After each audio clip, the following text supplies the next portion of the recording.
is a presentation of Fox Sports.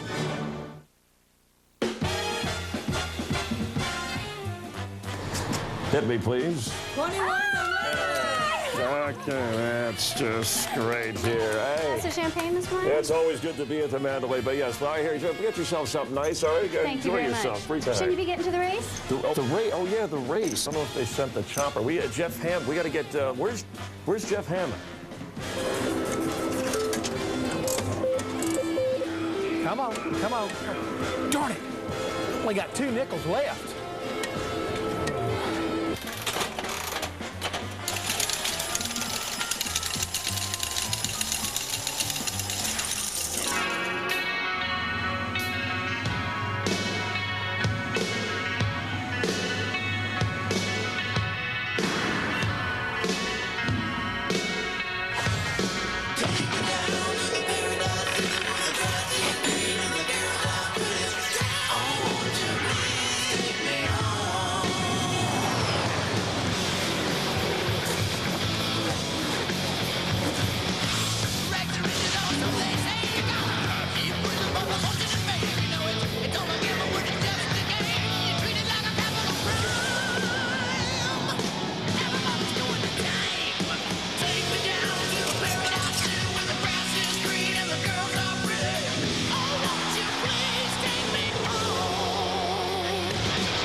Las Vegas, the place to be today at the Las Vegas Motor Speedway. More than 150,000 fans in a cool, crisp, sunshiny afternoon to see the best drivers in the world go round and round a 400-mile high-stakes race in the high desert. One of them will be lucky enough to hit the jackpot. Las Vegas, a city built on a roll of the dice, a deck of cards, and the sound of slot machines. And today, Fox Sports presents the NASCAR Winston Cup Series pre-race show.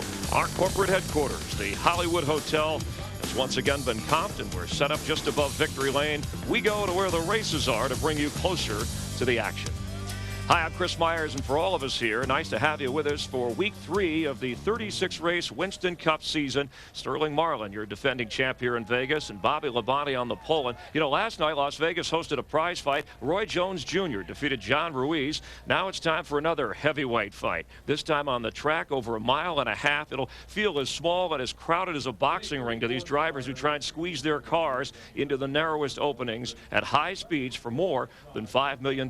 Joined here by our own Rat Pack at the Hollywood Hotel. Actually, a stock car's version of Siegfried Roy. Yes, we're here. All right, we are not two queens. All right, it's Darrell Hammond, a couple of kings of the track. We're a couple of kings. That's yes, Darrell Waltrip, Jeff Hammond, and you know what? Can a driver actually get distracted in a city like this? Oh, baby, you mean like I love the nightlife? I love the boogie, and I noticed yes, I think they can. You're distracted. The motorhome lot. Where's everybody at? It's all lonely down there. There's a lot happening. And on the track, we had record qualifying speeds from Labonte, Jeff. But this race today might be the story of the. Is it the tortoise in the hare or No, the Taurus. Oh, the Taurus in the hare. Thanks for clarifying. Right now, a lot of these Chevrolet teams are really worried about what's going on here at Las Vegas. Even though they tested out here, guys like Chad Canal said he told his driver it may be not only a couple of weeks before we get this balance still figured out, it may take as long as to Charlotte in May before they understand exactly what this new body design as well as body location does for them. All right, so speed, but the long haul of the race, a veteran could cash in again. And in a city that allows the imagination to run wild, there are three things unlikely to be seen in Las Vegas. Springsteen in a hotel lounge, a title fight without controversy, and Dale Jarrett not getting to the lead when he has a good car. DJ has been spinning hits his entire career. Oh, Jarrett. Dale Jarrett, that 88 car. Dale Jarrett wins. Right now, he wishes Dale Jarrett was driving the big brown truck. He might be able to get away from that. Oh, looks as right. Loose right there. And Dale Jarrett gets his 31st career Winston Cup victory. Well, so much has been made of the success of the next generation of drivers, but guess what? In 2003, the pole and the race winners, the youngest guy, 36 years old, helping to lead the charge for the veterans, Dale Jarrett. Maybe the forgotten drivers out here, the guys that have the experience that have been around for a while. Well, I think that we kind of took some lessons maybe over the last couple of years and realized that we may have to do things a little different than what we had done in the past. And so I think this is, you can just chalk this up to experience and looking and being willing to change the way that we do things, whether it's our driving style a little bit or more than that, working with our crews and changing the way that we do our race cars. And your experience so far in 2003 has been great. Looking for back-to-back wins. It'll be some work here today, working out from the 27th spot, Chris.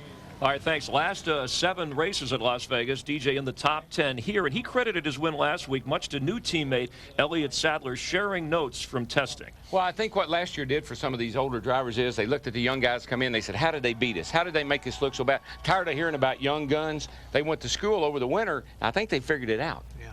I think the one thing you're looking at right there when you talk about this new combinations, he's got a young crew chief with a veteran driver, new ideas. I think it's really important that we take a hard look at how these combinations work. Yeah, and last week, of course, Jarrett, the veteran, took over against the rising star Kurt Busch, passed him, and then had to fight him off. Well, today, 24-year-old Busch is on his home turf. NASCAR's hottest driver teamed with veteran crew chief Jimmy Fennig, almost twice his age. The pairing of youth and experience, the hot new trend in Winston Cup racing, and that combination is paying off big. We've seen some success lately from young drivers working with older, let's say more experienced crew chiefs. I think it's a big advantage of having a younger driver because, I mean, just like Jamie, I mean, he's just so enthusiastic. I mean, when he's at the racetrack, I mean, he's focused on one thing, and that's the job at hand. The neat thing is that I have a lot of faith in Donnie and trust what he says. You know, I mean, obviously he has my best interest in mind, but he's just been around a long time and knows a lot about racing. I like the younger drivers, you know, because they're so talented, you know, and they get up and go. You know, I haven't been through many of years to understand. We'll go to a place like Rockingham. He knows that the place gets tight at the end of the day, or he knows that this place greases up more so than another.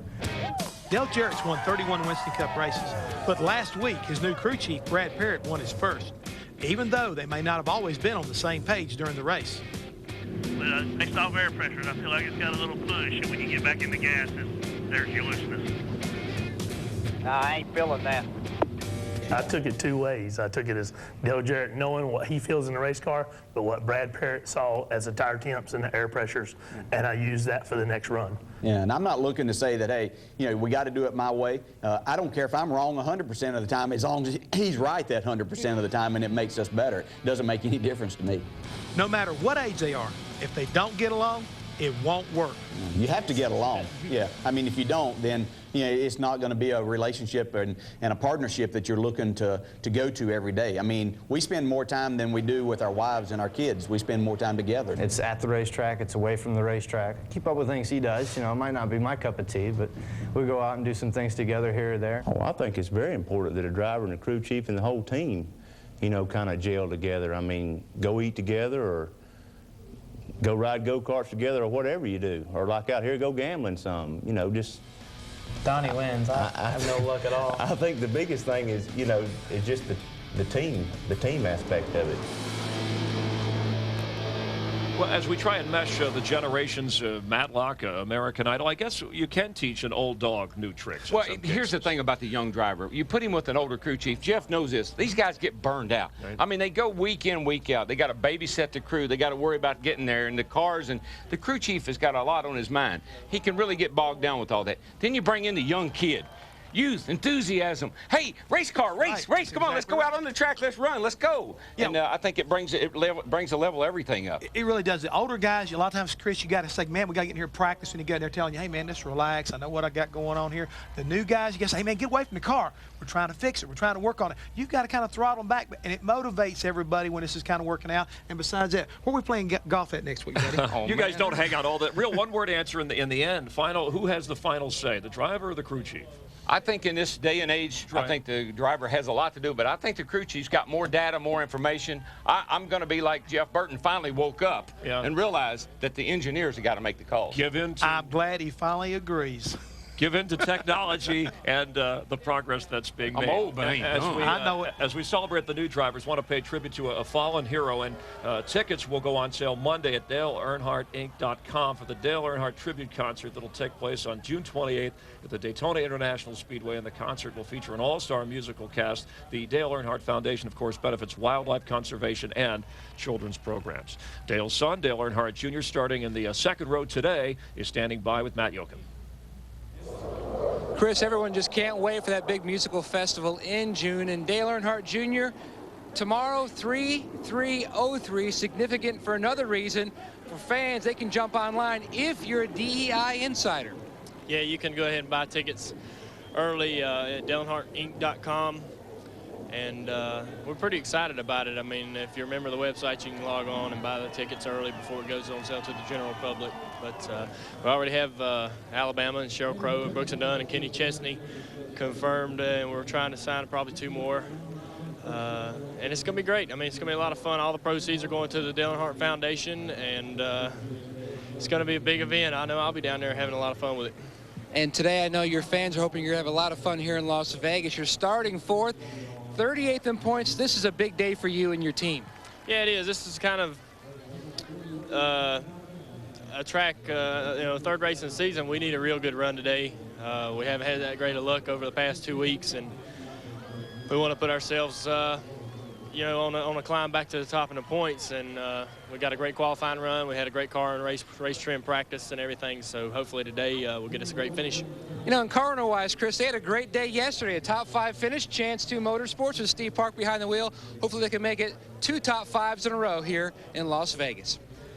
Thanks very much. And last year at this point, Little Lee was 31st in points, so he's falling a little bit behind. What does he have to do to become a true points champion? He's got to develop some more consistency. They've got to finish some races. They need to start here today. And they don't have to win. They've got to get like a top 15 or a top 10 and get established. You know what I'd say?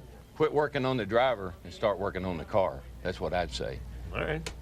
That means you're fine, Little Lee. Hang in there. This track located there is Little Lee talking to another fine young driver. Maybe they're going, talking about his engineering degree. This track located just a few miles from the famous Las Vegas Strip, Nevada, also known, though, for its rugged terrain. And you can find anything in the desert, from UFOs to spiders and snakes to desert rats. Don't sing, Daryl. Make that NASCAR's desert rats.